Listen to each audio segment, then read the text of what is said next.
اچھا میری بات سنیں، سب سے پہلے پچھلی نشست میں آپ کی ایک چشتی سلسلے سے ایک عالمی دین سے ہوئی ہے جس میں آپ نے کہا تھا کہ کوئی ابو بکر صدیق رضی اللہ تعالیٰ عنہ کی خلافت ثابت کرے یا ان کا ایمان ثابت کرے، تو میں اپنا نام جس طرح ابھی آپ نے بڑے دللے کے ساتھ کہا ہے نا کہ میں اپنا نام غلام معاویہ رکھوں گا، اس میں آپ نے ان کے بیٹے کا نام لیا غلام یزید رکھوں گا، ایسا ہی ہے کہا ہے کہ نہیں آپ نے؟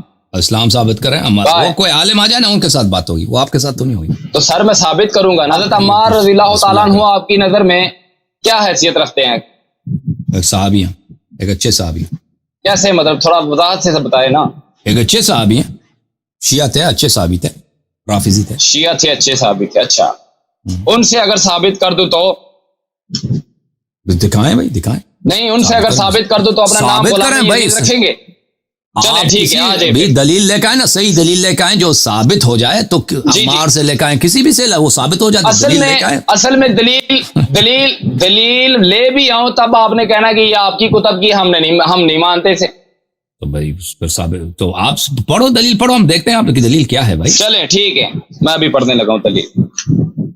حضرت علی رضی اللہ تعالی عنہ نے، یہ بخاری کی حدیث ہے، ٹھیک ہے، اوکے، بخاری کی حدیث ہے 1700 حدیث نمبر۔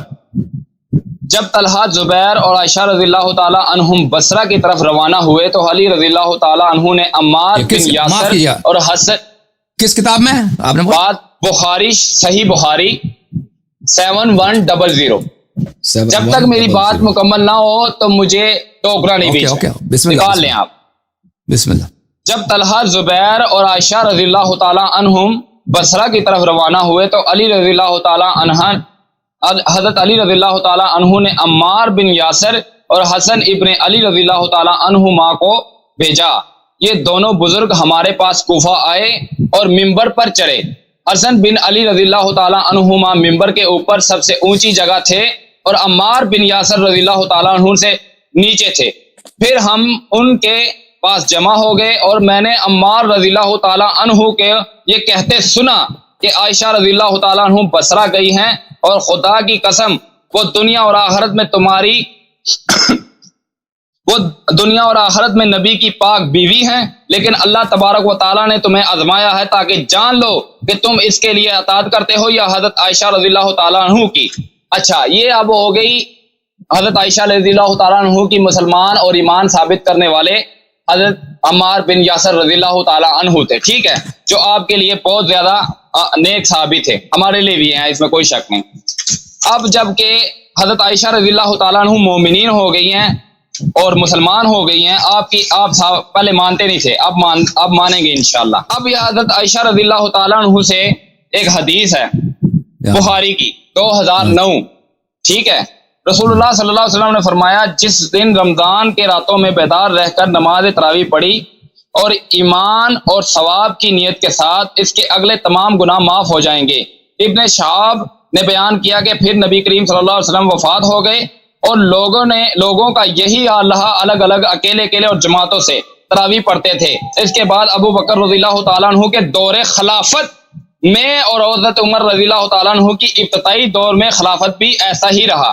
اب تیسری حدیث سنیں، وہ بھی میں آپ کو بیان کر دیتا ہوں، بخاری صحیح ہوگی انشاءاللہ۔ آپ سمجھتے ہیں ایسے ثابت ہوتا ہے؟ میں ثابت کروں گا نا، ذرا بولنے تو دو ہی نہیں یار، پھر آپ کو موقع دوں گا، آپ بول لیں گا، پھر اس کے بعد بات ختم کر دیں۔ بھائی آپ کسی عالم دین کو لے کے نا تو اس سے گفتگو ہو جائے، اپنے کسی مولانا سر جب حضرت، میری بات سنیں، آپ نے پہلے مجھے کہا ہے کہ ہم عمار بن یاسر رضی اللہ تعالیٰ عنہ کو ایک اچھا شیعہ صحابی مانتے ہیں، عمار کو مانتے ہیں نا، بخاری کو نہیں مانتے نا۔ ہاں بالکل مانتے ہیں نا یار، اس کی بات نہیں مانتے، اس کو مانتے ہیں، اس کی بات نہیں مانتے، اس کی بات ثابت ہو جائے تو مانتے ہیں نا، بخاری سے اس کی بات ہمارے لیے ثابت نہیں ہوتی۔ اور بھائی میں نے آپ کو دلیل نہیں دی، آپ کو چیک کریں دلیل، میں 2 منٹ صبر کر لیتا ہوں، چیک کر لیں آپ۔ اگر آپ کسی جج کے پاس گئے نا اور آپ نے کہا کہ فلانا گاڑی میری ہے، وہ فلانا گھر میرا ہے، تو آپ نے، وہ جج نے کہا کہ دلیل لے کے آؤ، آپ نے ایک ایسی دلیل لے کے آئے، وہ جج اس کو قبول نہیں کرتا، جج کہتا ہے یہ نقلی دلیل ہے، تو یہ ڈاکیومنٹ ہے، تو اسے آپ نے ثابت کیا کچھ؟ سر میں نے آپ سے ثابت کیا، آپ نے اپنی زبان سے کہا ہے کہ عمار بن یاسر رضی اللہ تعالیٰ عنہ ایک نیک اور شیعہ صحابی تھے، ایسے ہی بولا نا آپ نے، اور سر آپ نے کہا تو ہے نا حسن بھائی، عمار تو صحیح ہے نا، حسن بھائی میں نے پہلے عمار ادھر ہیں، جی میری عمار یہیں پر ہیں میری نہیں بات سنیں, عمار کی بات کون الفاظوں کے نقل کھلاڑی کر نہ رہا ہے؟ بنے, بخاری. الفاظوں کے کھلاڑی نہ بنے آپ. میں نے آپ سے کہا ہے کہ میں آپ کو بھی بولنے کا ٹائم دوں گا, مجھے بھی بولنے کا ٹائم دے. آپ نے اپنے الفاظ اپنی زبان سے کہا ہے کہ عمار بن یاسر رضی اللہ تعالیٰ عنہ اچھے اور نیک اور شیعہ صحابی تھے, ایسا ہی بولا نا آپ نے. جب وہ ان کو مانتے ہیں, ان کی باتوں کو نہیں مانتے آپ, پھر آپ نے مجھے کہا کہ دلیل سے ثابت کرو گے تو میں مان لوں گا. میں نے آپ کو ایک دلیل دی ہے جس سے یہ ثابت ہوتا ہے, کیونکہ آپ لوگ حضرت عمہ عائشہ رضی اللہ تعالیٰ عنہ کو بھی مسلمان نہیں مانتے, ٹھیک ہے. میں نے ان کی دلیل سے یہ ثابت کیا ہے کہ حضرت عمہ عائشہ رضی اللہ تعالیٰ عنہ مسلمان تھے. پھر حضرت عمہ عائشہ رضی اللہ تعالیٰ عنہ ہی یہ کہتے ہیں کہ جب نبی علیہ الصلوۃ والسلام بیمار تھے تو نبی علیہ الصلوۃ والسلام نے حضرت عمہ عائشہ رضی اللہ تعالیٰ عنہ کو کہا کہ ابو بکر کو کہو کہ میرا مصلی سنبھال. مصلی سنبھالنے کا مطلب یہ ہوتا ہے کہ حضرت ابو بکر صدیق میں ایمان بھی ہے اور انہیں خلافت کا اشارہ بھی کیا ہے, جو بخاری میں بھی ہے اور یہ مشکات میں بھی ہے. اور آپ اس چیز کو اب نہیں مانتے تو میں کیا کروں؟ یہ تو پھر بات کا کوئی سرا نہیں نہ ہوتا. آپ شیعہ حضرات کی کتابیں ہو رہا ہے, دین بھی ہو رہا ہے, آپ نے اہل بیت کو پکڑا ہے, تو باقی صحابہ کا کیا کرنا ہے؟ پھر انہوں نے ان کے ساتھ زندگی گزاری ہے, ان کے ساتھ عمریں گزاری ہیں. میں نے آپ سے پہلے یہ کہا تھا کہ حضرت علی رضی اللہ تعالیٰ عنہ کے دور میں جب خلافت انہیں ملی تو انہوں نے ان سے کیوں نہیں چھینی؟ ابھی سن لو تم وہ خلافت. نہیں میری بات سنیں, باقی میری بات سنیں حسن بھائی, میں آپ کو بولنے کا ٹائم دیتا ہوں, اس کے بعد آپ بولیں. میں نے آپ سے کہا تھا کہ حضرت ابو بکر صدیق رضی اللہ تعالیٰ عنہ, عمر فاروق, عثمان تعالیٰ عنہ کو خلافت ملی, اب باطل ہے. تو جب باطل تھی تو نبی علیہ الصلوۃ حضرت علی رضی اللہ تعالیٰ عنہ حضرت عمر فاروق رضی اللہ تعالیٰ عنہ کی عمر میں چیف جسٹس تھے. حضرت ابو بکر صدیق رضی اللہ تعالیٰ عنہ کی حضرت ابو بکر صدیق رضی اللہ تعالیٰ عنہ کی خلافت میں بھی چیف جسٹس تھے. انہوں نے, میرا سوال یہ آپ سے بنتا ہے کہ انہوں نے ان سے یہ خلافت کیوں نہیں چھینی, جبکہ آپ کہہ رہے ہیں کہ خلافت کے حقدار وہ ہیں کیونکہ نبی علیہ الصلوۃ والسلام نے کہہ دیا آقا ہیں, مولا ہیں, سب کچھ ہے. اس حدیث کو ہم مانتے ہیں, لیکن اس کا مطلب آپ غلط نکالتے ہیں. آپ سے بس یہ میں پوچھنا چاہتا ہوں کہ آپ دو لفظ بولیں, دو الفاظ, یا علی علیہ الصلوۃ والسلام نعوذ باللہ من ذالک ڈر گئے تھے, انہیں مجبوراً ان کی ابتدا کرنی پڑی, ان کی اطاعت کرنی پڑی, یا کوئی اور ایسا معاملہ نہیں ہوا تو آپ پھر جھوٹے ہیں, میں سچا ہوں. جی بولیں, آپ تقریر نہیں کرنی, مختصر سی بات کرنی آپ. جی آپ میرے بھائی مجھے بتائیں کہ پیغمبر صلی اللہ علیہ وسلم افضل تھے یا علی علیہ السلام افضل تھے؟ نبی علیہ الصلوۃ والسلام. تو نبی کریم صلی اللہ علیہ وسلم جب مکے میں ہیں, ٹھیک ہے نا, مکے میں ہیں, وہاں پہ بتوں کی پوجا ہو رہی ہے. خانہ کعبہ اتنا شریف مقام ہے, خانہ کعبہ کے اندر, اس کے اوپر, اس چھت پہ, ادھر دیوار وغیرہ سب بتیں 300 سے زیادہ بت وہاں پہ تھے, لوگ پوجا کرتے تھے, ٹھیک ہے نا. تو نبی کریم صلی اللہ علیہ وآلہ وسلم وہاں پہ کیوں انہوں نے تلوار اٹھا کے ان کو منع نہیں کیا؟ کیا وہ ڈر گئے تھے؟ رات کی تاریکی میں انہوں نے اپنی بچی کو, اپنی بیٹی, ان کے بیوی تو کوئی نہیں تھی اس زمانے میں, بیوی وفات ہو چکی تھی حضرت خدیجہ رضی اللہ تعالیٰ عنہ سلام اللہ, اپنی بیٹی جو ان کی چھوٹی بچی ہے ان کو کفار کے درمیان چھوڑ کے اپنے بستر پہ امیر المؤمنین علیہ السلام کو سلا کے خود رات کی تاریکی میں چلے گئے غار میں, ٹھیک ہے نا. وہاں پہ 3-4 دن غار میں رہے, پھر وہاں سے آرام سے کسی کو پتہ نہ چلے چپ کے چلے گئے مدینہ منور. تو وہاں پر آپ مجھے بتائیں پیغمبر صلی اللہ علیہ وسلم کیا ڈر گئے تھے اپنی زندگی پہ؟ ڈر رہے تھے؟ بتاؤں ابھی بتا, سوال ختم ہو تو بتا دینا.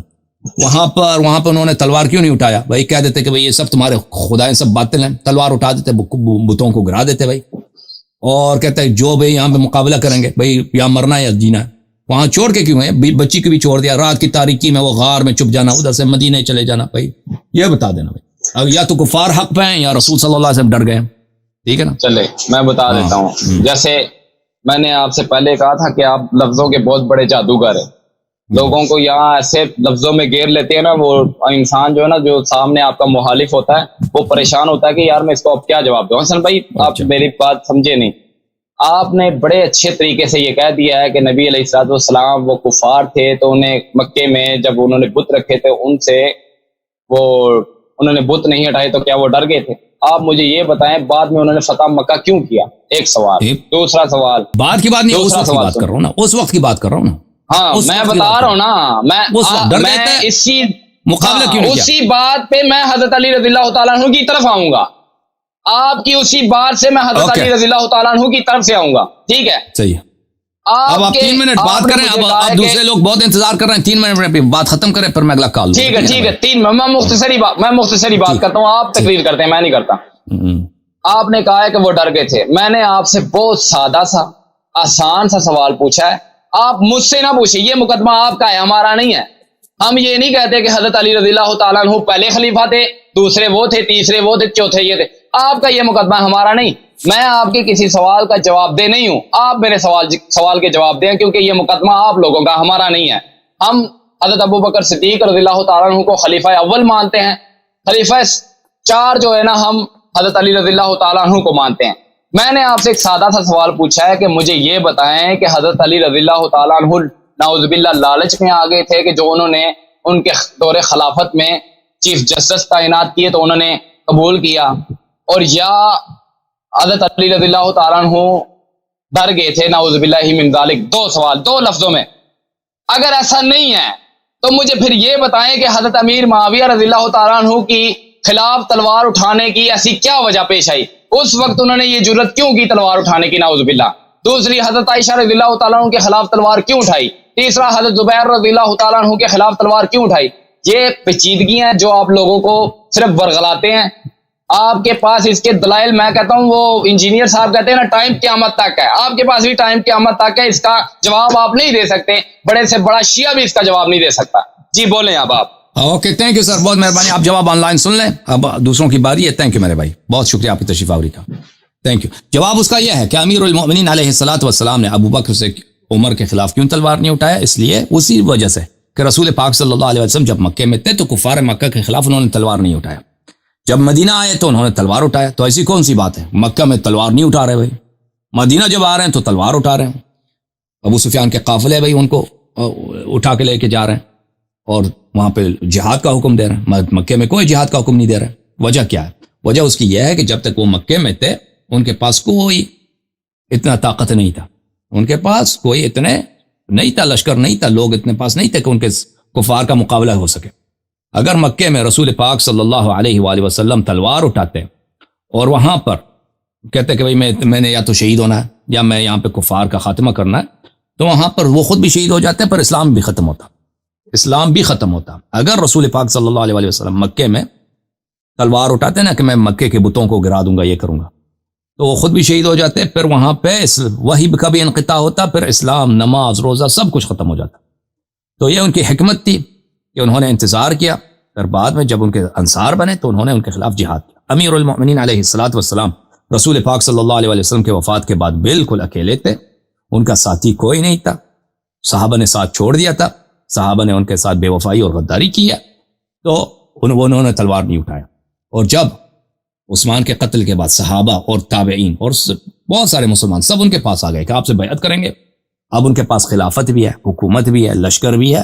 اب کوئی ان کے خلاف بغاوت کرتا ہے, معاویہ جیسا یا اب عائشہ جیسا جنگ جمل میں, تو ان کے یا نہروان خوارج جیسے, تو ان کے خلاف وہ تلوار اٹھائے گا. بات واضح ہے.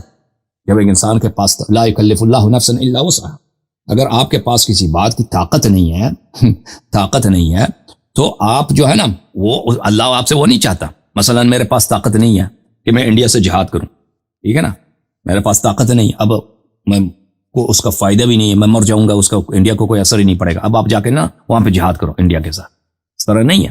اگر کسی چیز کے پاس آپ کو طاقت ہے, مثلا آپ نماز کھڑے ہو کے نہیں پڑھ سکتے, تو کھڑے ہو کے پڑھنا پہ جائز نہیں ہے, آپ بیٹھ کے نماز پڑھیں. آپ کھڑے ہو کے نماز پڑھیں گے تو مثلا آپ کے گھٹنے ٹوٹ جائیں گے, بیمار ہیں اس طرح کہ کھڑے ہو کے نماز پڑھنا آپ کے لیے ضرر رکھتا ہے, تو وہ حرام ہے نماز کھڑے ہو کے پڑھنا, بیٹھ کے نماز پڑھنا ہوگا.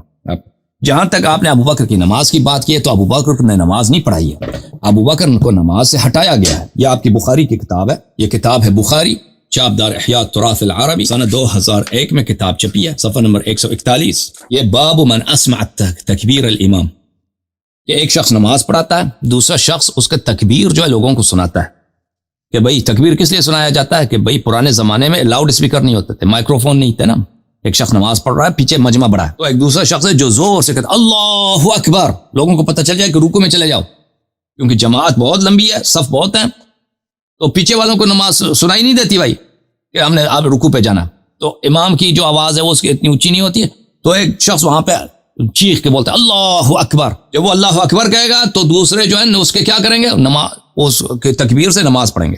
اچھا, یہ حدیث نمبر 712 بخاری میں عائشہ نے, کہ نبی صلی اللہ علیہ وسلم جب بیمار ہو گئے تھے تو انہوں نے کہا کہ ابو بکر سے کہہ دو کہ نماز پڑھا دو. میں نے کہا ان کو رونا آئے گا؟ تو انہوں نے کہا انکن صواحب یوسف، انہوں نے مجھ سے کہا کہ آپ تو یوسف کی صاحبہ ہیں۔ اب آپ سوچ لینا، اپنے مولوی سے پوچھ لینا بھائی صوفی صاحب کہ یوسف کی صاحبہ کیا سچی تھی یا جھوٹی؟ یوسف کی صاحبہ کیا جہنمی تھی یا جنتی؟ یوسف کی صاحبہ کیا مومنہ تھی یا منافقہ؟ یہ آپ تو اپنے مولویوں سے پوچھ لینا۔ اور نبی کریم صلی اللہ علیہ وسلم کا کلام سچ ہوتا ہے، جھوٹ ہی نہیں ہوتا، یہ آپ کی بخاری میں ہے، ٹھیک ہے نا؟ اسی حدیث میں جس میں آپ نے کہا کہ ابو بکر نماز پڑھا، فصلى، ابو بکر نے لوگوں کو نماز پڑھانا شروع کیا، وخرج النبی صلی اللہ علیہ وآلہ یحاد بین رجلین، نبی کریم صلی اللہ علیہ وسلم نے جب دیکھا کہ ابو بکر نماز پڑھا رہا ہے تو آ گئے بھائی، خود آ گئے، اور وہ چل بھی نہیں سکتے، وہ دو مردوں کے درمیان کھینچے جا رہے تھے۔ نبی کریم صلی اللہ علیہ وسلم کو ایک فضل بن عباس اور امیر المؤمنین علیہ السلام نے کندھوں کے نیچے سے اٹھایا، اور وہ خود نہیں چل رہے، اتنی شدید بیماری ہے، اور ان کو لے کے آئے۔ کأنی انظر الیہ یخط برجلیہ الارض، میں دیکھ رہا ہوں کہ نبی کریم صلی اللہ علیہ وسلم کی جو قدم مبارک ہے، وہ انسان چلتا ہے نا، پیر اٹھاتا ہے، قدم اٹھاتا ہے، قدم اٹھاتا ہے، قدم زمین پہ رکھتا ہے، لیکن اگر آپ کسی کو کندھوں کے نیچے سے اٹھا کے لے کے آ رہے ہیں اور وہ خود چل نہیں سکتا، تو اس کے پیر کیا ہوتے ہیں؟ زمین پہ لکیر بناتی ہیں، اس کے پیر زمین پہ خط بناتی ہیں، لکیر بناتی ہیں، ٹھیک ہے نا؟ کیونکہ آپ اس کو کھینچ کے لا رہے ہیں، اٹھا کے اس کے پیر زمین سے ٹچ ہوتے ہیں تو زمین پہ لکیر بن جاتی ہیں۔ تو عائشہ کہتی ہے کہ میں نے دیکھا کہ رسول پاک صلی اللہ علیہ وسلم کو دو آدمیوں نے بازو کے نیچے سے پکڑا ہوا ہے، اٹھا کے لے کے آ رہے ہیں، اور ان کے پیر جو ہے زمین پہ خط بنا رہی ہیں، خط بنا رہا، ٹھیک ہے نا؟ اچھا، خط بنا رہا یا خط فلما رآہ ابو بکر ذهب يتأخر فاشار الیہ، ابو بکر کو جب رسول پاک صلی اللہ علیہ وسلم نے جب تشریف لائے تو ابو بکر پیچھے جانے لگا، پیچھے چلا گیا کہ میں اس کا جو جہاں پہ صف میں اس کا اپنی جگہ وہاں پہ چلا گیا، چلنے لگا۔ رسول پاک صلی اللہ علیہ وسلم نے کہا کہ ادھر نماز پڑھو، تو ابو بکر فتأخر ابو بکر جو ہے پیچھے ہٹ گیا، وقعد النبی صلی اللہ علیہ وآلہ وسلم الی جنبہ، رسول پاک صلی اللہ علیہ وسلم ابو بکر کے ساتھ بیٹھے ہیں، وہ ابو بکر یسمع الناس تکبیرا، ابو بکر جو ہے لوگوں کو تکبیر سنا رہے تھے۔ کہنے کا مقصد یہ ہے عزیز کہ ایک شخص امام جماعت ہے نا، نماز شروع کیا اس نے، دوسرا شخص آ جاتا ہے، اس کو مصلی سے ہٹا دیتا ہے، اس کو پیچھے ہٹا دیتا ہے، اور وہ نماز پڑھانا شروع کر دیتا ہے، اور دوسرا جو پہلے والا امام تھا وہ لوگوں کو صرف تکبیر سنا رہا ہے۔ تو اب مجھے بتاؤ کہ ابو بکر کو نماز سے ہٹایا گیا ہے امامت جماعت سے، یا اس کو نماز پہ نصب کیا گیا؟ اگر ابو بکر کی نماز صحیح ہوتی نا، امامت صحیح ہوتی، تو اتنی شدید بیماری میں کہ چل بھی نہیں سکتا، رسول پاک صلی اللہ علیہ وسلم پیر کھینچے جا رہے ہیں، وہ خود نہ آتے، اور پھر ابو بکر نے جو نماز پڑھائی ہے نا، رسول پاک صلی اللہ علیہ وسلم اس کو ہٹا کر خود نماز پڑھائیں، ابو بکر صرف تکبیر سنا رہا ہے، ٹھیک ہے نا؟ اس طرح نہیں ہوتا، اوکے؟ یہ آپ کے اپنی کتب سے ہے۔ اور پھر اگر واقعاً رسول پاک صلی اللہ علیہ وسلم نے حکم دیا ہوتا کہ تم ابو بکر کو بولو نماز پڑھو، اگر واقعاً حکم ایسا تھا، تو پر کیا وجہ ہے کہ رسول پاک صلی اللہ علیہ وسلم نے عائشہ کو گالی دیا اور کہا کہ تو صاحبہ یوسف ہے؟ ایک شخص نے اس نے حکم کی تعمیل کی ہے، ابو بکر کو بولو نماز پڑھو، ابو بکر نماز پڑھا رہا، تو صاحبہ یوسف ہے۔ اتنا سخت شدید جملے کہ یوسف والی عورتیں جو ہیں نا، وہ جو نبی اللہ یوسف کی دشمن تھیں، اتنے سخت جملے، جو فاجر فاسقہ عورتیں، دنیا طلب عورتیں، سازش کرنے والی عورتیں۔ تو یہ کس لیے بولا؟ اسی لیے بولا ہے کہ رسول پاک صلی اللہ علیہ وسلم نے ابو بکر کو نماز کا نہیں بولا تھا، خود عائشہ نے بولا ہے، عائشہ نے بولا اپنی طرف سے، اور تب ہی رسول پاک صلی اللہ علیہ وسلم نے کہا کہ تو یوسف والی ہے۔ اور اگر واقعاً امر کرتا کہ تو نماز پڑھا رہے، پھر اس کو نماز سے نہیں ہٹاتے کہ پھر تو نماز نہیں پڑھا سکتا، اوکے؟